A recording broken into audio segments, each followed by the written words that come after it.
षोहल जणिया ये कमिटी मुझे कहीदे श्रीमंदिर रत्नभंडार अलंकार जांच और गणति लगी गठन होती नुआ 16 जणिया कमिटी हाइकोर्टर पूर्वतन विचारपति जस्टिस विश्वनाथ रथों नेतृत्व में यह कमिटी गठन कमिटी रही डाक्तर शिविके महांती अर्थनीति विशेषज्ञ राजीव साहू अवसरप्राप्त आईएएस जगदीश महांती रही पूर्वतन पुलिस डीजी प्रकाश मिश्र रही स्वामी प्रज्ञानंद जी रही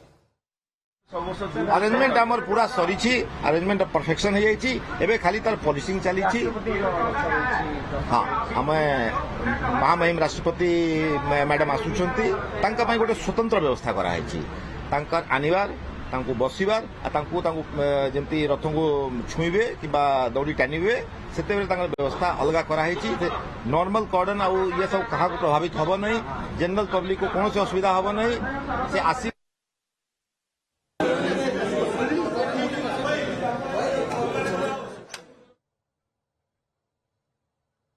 ये चित्र मॉकड्रिल समय चित्र आप देखुं मॉकड्रिल करा रथयात्रा को शांति श्रृंखलार सहित क्यों भाव में समापन करा प्रस्तुति मॉकड्रिल प्रस्तुति करा तेरे मधुसूदन रही अधिक आलोचना करने सूचना देवाई आम सहित मधुसूदन आपण देखुवे केवल भाव में ये 16 जणिया कमिटी गठन अनेक लोकों भितर आशा रही उत्कंठा रही जे केबे सार्वजनिक केबे खोल गणति मणति ए संपर्क में उत्कंठा निहाती भाव रही तेज आसंता काली जेहेतु प्रथम बैठक रही जना पड़ आपण ए नहीं कौन अपडेट आसूँ लोक प्रतिक्रिया कौन आसूँ मधुसूदन देखंतु आसंता काली बैठक उपरे प्रतिटी सेवायतर नजर प्रतिटी भक्तंकर मध्य नजर आम सहित अछंती श्री जगन्नाथ बाड़ग्राही सेवक जगन्नाथ स्वाई महापात्र से प्रथम कही जे तुरंत रत्नभंडार खोली दिया जाऊ एवं गणति मणति मरामती करा जाऊ कारण आगु को वर्षा रही एवं आउ गोटे विषय पर से गुरुत्व देइथिले जे रत्नभंडार खोला जिबा परे नूतन भावे समस्त स्वर्ण अलंकार रे किरीटी तैयारी करा जाऊ चंद्र सूर्य तैयारी करा जाऊ एवं गोटे सेट करा जाऊ आम सहित जगन्नाथ बाड़ग्राही अछंती कौन कहबा एबे नूतन कमिटी आसंता काली बसिबो मोडालिटी निर्णय करिवो जय जगन्नाथ करू शुणु आग कमिटी बसु आप कमिटी देखते आज की यही सरकार आशीर्वाद भी कहते काली बसिया पौन बसिया हो पारनी कि भगवान करंतु मोहन माझी सरकार शीघ्र काली कमिटी बसंतु लॉ मिनिस्टर ये कमिटी आरंभ हो जाऊ जो 46 वर्ष है रत्नभंडार जो परित्यक्त अवस्था पड़ जाए मुझे भितर माने नला नर्दमा मारे पानी गलिक आगुरी आपको कही आंठुए आंठुए पानी तापर चूर्ण पड़ी ये पड़ी नष्ट भष्ट होगा से तदारख करा गणति मणति हो प्रभु जिनिस सुरक्षित जगह रखा जाऊ आप जो अज्ञा कहले गोटे सेट कौन आम जगन्नाथ कौन एत कौन कांगाल हो गले जगन्नाथ 4-5 सेट हो सुना हीरा नीला प्रभु भर्ती आप देखु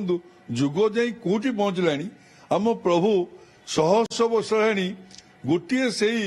सेट माने से किरीटी से हाथ से गोड़ प्रभु चली यात्रा वर्षक आप मधु देखु यहाँ अति असुंदर अति असमन्य आम सब थाई कि यही सरकार समय मोहन माझी सरकार समय मु कहि रिक्वेस्ट करी जे समय प्रभु किसी कम हो जाऊ कहना सरकार आज अच्छी काली रही से ठीक ठाक किसी ना आग सरकार किसी करें आम दुखित समस्त जगन्नाथ ना दे भोट पाँच जगन्नाथ ना नहीं सबकि कर जिते पलि आस पावर को आस्ते आस्ते सबकि भूली जाऊँ प्रभुंर किसी हो कार्य कर्म हो प्रभुंर सुना अलंकार किरीटी मुकुट हो एवं रत्नभंडार तदारख हो गणति मणिति हो प्रभुंर भल जिन सुरक्षित जगह रो नुआ रत्नभंडार हो ता भर बढ़िया मैं स्ट्रंग रूम ही पुणी जिन सिफ्ट हो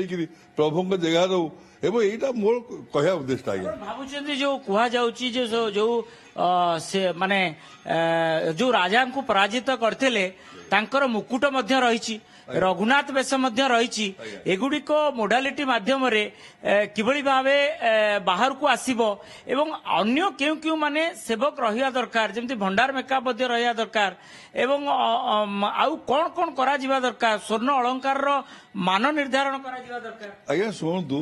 तादे मुख्य आमर ऑफिसर हिसाब से एसपी कलेक्टर निहाती दरकार कि रही दरकार तापर भंडार निकाय रहा दरकार एवं जो सेवायत मान जो सेवायत मान କିଛି ଅଭିଜ୍ଞତା ଅଛି ତାଙ୍କ ଭିତରେ କିଛି ଲୋକ ରହିବା ଦରକାର। ଏ ହେଲା କଥା। ବାହାର ଅଫିସର ମାନେ ରହନ୍ତୁ, ଚାର୍ଟାର୍ଡ ଆକାଉଣ୍ଟାଣ୍ଟ ରହନ୍ତୁ। ଆମର ସୁଦର୍ଶନ ପଟ୍ଟନାୟକ ସେ ପିଲାଟିର ବହୁତ ଇଏ ମାନେ ପ୍ରଭୁଙ୍କ ଉପରେ ଭାବ ବିହଳ ପିଲାଟିଏ ସେ ରହୁ। ସବୁଠୁ ବଡ କଥା ହେଲା ଦୈନନ୍ଦିନ ସେବା ପାଇଁ ଗୋଟେ ଭଣ୍ଡାର ରହିଛି, ବାହାର ଭଣ୍ଡାର, ଏବଂ ଦ୍ୱିତୀୟ ଭଣ୍ଡାର ରହିଛି ସୁବର୍ଣ୍ଣ ବେଶ ଠାରୁ ଅନ୍ୟାନ୍ୟ ଯେତେ ପ୍ରକାର ବେଶ ରହିଛି, ଏବଂ ତୃତୀୟ ଭଣ୍ଡାର ରହିଛି। ଭଣ୍ଡାର ସମ୍ପର୍କରେ କଣ ଆପଣଙ୍କର ଅନୁଭୂତି ଅଛି ଏବଂ ଯାହାକୁ ଓଟିଭିର ଅଗଣିତ ଦର୍ଶକ ଜାଣିବାକୁ ଚାହିଁବେ,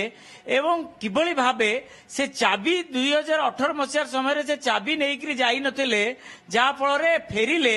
ଏବଂ ଏବେ ସେ ଚାବି ସେଇ ଚାବି ତ ଯୋଉଟା ଟ୍ରେଜେରୀରେ ଅଛି। ସବୁଠୁ ବଡ କଥା ହେଲା ଅନୁଭୂତି ପ୍ରଥମେ ସାମ୍ପିବା ପାଇଁ ଚେଷ୍ଟା କରେ। ଆଜ୍ଞା ମୁଁ କହିଲି ପରା ସେଇ ଚାବି ସିଏ ଗୋଟେ ଭାଣ୍ଡ କାରବାର କରୁଥିଲେ। ଆଜି ଆପଣଙ୍କୁ କହିଲି ଚାବି କଣ ହଜେ,